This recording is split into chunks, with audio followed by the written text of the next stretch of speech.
Hello guys, welcome back to New Who HQ. I am Matt, and today I'm going to be speaking about Russell T Davies because in the last few weeks and the last few months I've seen quite a lot of people turn against him for a number of reasons. I'm going to explain about why that is. Is it him? Is he the issue? And yeah, just really sort of digest and speak about things in a little bit of a deeper way. Now, the first point is Russell T Davies has always had haters on one side of the fandom because of his way he does things, with his quite diverse way of doing things. I'm not going to be speaking about them people because they always have an issue with basically if a gay person or a black person or a transgender person or anything said in a way which could be classed as different, gay, anything like that. I'm not going to be speaking about that because there's no point. I'm going to speak about a few more things which people from sides of the fandom that I weren't expecting to have issues with him have now got issues with him, and issues which are not reasons for why I've just pointed out. And the first one is the release of the new series. Now when Doctor Who and Disney joined forces, I can't remember the date, I'm not going to try and predict it because someone will know it and I'll look a little bit silly, so I'm going to try and look less silly by just saying I don't know. But it was around either 2022 or 2023, around that time. That's not the point. People were very, very sceptical when Disney was even mentioned with Doctor Who, because there is history where Disney has, yes, put more money into a franchise and a show, and it sometimes hasn't ended up in a better way. There are many, many examples. The Star Wars franchise, Marvel, you know, dragging things out for money and basically turning the show into crap, basically, because they're rinsing it of everything it's got. And while you're getting more stories out of it, there's pretty much a Marvel film released every single month at this rate. The quality has gone down, and for me it looks like quantity of quality is what Disney is going for. But the BBC and Russell T Davies are very, very quick to assure us that Disney would only have the streaming rights to the show and not creative control. Now, there is obviously debate about if that's even true or how much control Disney have, but that is all speculation and nothing is yet confirmed, so I'm not going to speak about that. So yeah, that's all fine, we're going along well there. And then quite recently, with the new series coming up, it was announced that the show would be released first at midnight on BBC iPlayer, with the first 2 episodes being released, and then it would air normally on BBC One around 7 o'clock, you know, evening time, like it always has done.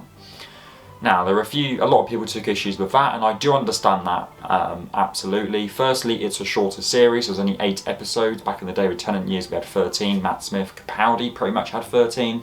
Whittaker obviously did cut down, but that was sometimes due to COVID. But even she had 10 episodes in her first series, so we are at the shortest run.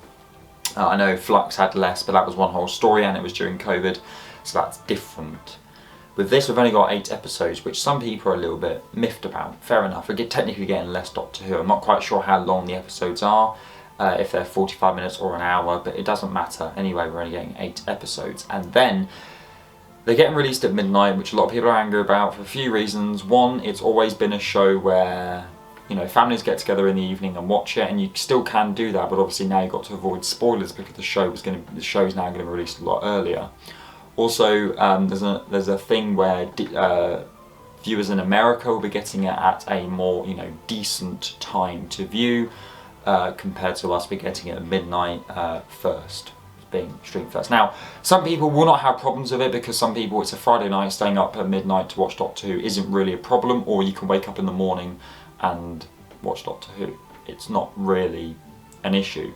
For me personally, it's not an issue. It just means that I'll be staying up very, very late to get the first review out, probably looking at about 4 o'clock in the morning. But as I said, I very much understand that for a family show. Now, there are obviously things you can do to prevent seeing any spoilers. Quite simply, just don't go on your phone, or just don't go anywhere where you know there's going to be spoilers. Like, you know, I know it's a show where there's always spoilers, but also, like, if you're that annoyed about it, just don't look around. Don't go on your phone, and that's very, very hard in this day and age to say that, but you know, if you're gonna get that triggered by it, then just don't look at your phone.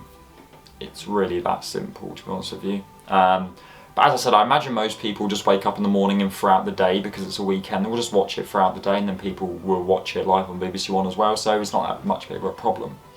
I think more people are annoyed that America's getting it first. And of course, it comes back to my first question, is Russell T Davies here the issue, or is it just Disney? Because you can't blame Russell on this. Doctor Who has been in decline quite a bit the last few years for a number of reasons, and I do honestly think that the BBC, not just Doctor Who, but the BBC is also on its downfall with cutting a lot of jobs, you know, really holding on to its budget, you know, being very, very careful with the amount of money it gives certain shows, cutting shows. The BBC is in trouble, and honestly, that's something I could speak about that for a whole entire video, but I very much imagine in a few years the BBC may well be gone, or at a point where it could not sustainably hold a show like Doctor Who. As much as it is its show, it needs money, it needs funding from another company to be able to survive and keep the quality going.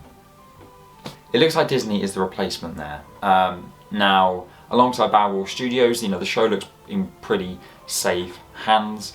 It was obviously worrying that with more sort of American, and no offence to any American viewers, you know, we do love you, but there is fears from British people that more American influence could mean that one day the show may turn to being in America, or, as some people have feared, America sort of get the show first. They're thought of first. Now, that's more of a broad sort of sense. You're probably thinking, why is Russell T Davies the issue here? Obviously, he's the showrunner, but a lot of things I've pointed out has been like the BBC and Disney, and we're not quite sure on how much it is Russell's fault. But another thing people have had issues with is the specials. Now, the specials have been, as far as I know, widely positive reviews, and yeah, people are quite happy about it. I think now people are starting to re-watching it. Some people are starting to take issues with some of the things that the script have been saying, which were all written by Russell. Now, Russell has always been a very outgoing, sort of like cheesy writer for Doctor Who, and we love him. We love him for that. But also, that was a very, very different time back then. And another thing now is that everything you say will be remembered, and anything you say which people don't like will be will be spoken about, and will be more you'll be able to be heard a lot easier through social media, through YouTube, if you have an issue with that. And a few of the comments include when the bioregeneration happens, and Donna says, do you come in a range of colours? Some, men can't let things go with the, in the first episode in the Star Beast. So a few things there. Now, I personally have no problems with them comments, but people do, and people are blaming it on Russell. I'm not quite sure if again, that's just people being annoyed about diversity, but it is something that people are obviously annoyed about. Another thing people are annoyed about is the way the show, I mean, this is annoyed and obviously very, very happy, because this does include David Tennant coming back. The way that Russell has kind of come into this RTD2, and it's kind of looking like the same sort of thing. He's bringing back things that we already know and love, but for Doctor Who, which is normally a show which is always moving forward and trying out new things, some people are just worried that Russell is bringing back, the old times, the old good times, and some people have issues with that. Examples include bringing back Stephen Moffat, only for one episode. I completely understand that, but Moffat was literally showrunner not that long ago, well, a few years ago now, but 2 Doctors ago technically, but for a long period of time, and did obviously have a big sort of impact in his writing work during Russell T Davies' era. But he's coming back. You've got Murray Gold coming back, the composer who literally just left. We had another showrunner during Jodie who was very, very different and was quite fresh for the show after having a lot of Murray Gold. But now Murray Gold's back, his very bombastic sort of feel that he brings to the show is back, which, again, it's a positive and negative, because he's a very, very popular person, but do you just leave that to where it is? Because yet again, you got to think about, if you are going to start reusing things, people will get bored of it. People will get bored of it. Yeah, again, I speak only on half, or a few people. Not everybody will agree with me, many will disagree. Another thing, and I've done a whole video about this, so I'm not going to speak about it at all that much, is the Millie Gibson drama. You can go and check that video out if you like.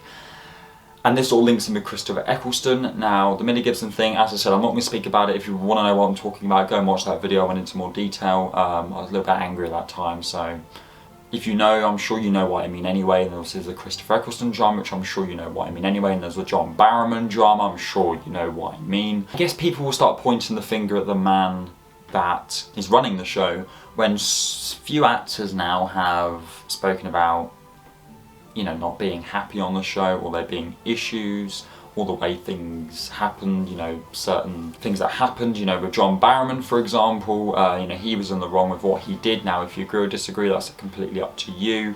But then there was a thing where Russell T Davies was liking John Barrowman's posts. It's basically made people think that actually he's with John Barrowman, he's friends with him, he agrees with him. So there is a lot of sort of fire in the background, and I think that's made some people turn against him because of who he supports. So that is basically a wide-scope version of what's happening with this drama.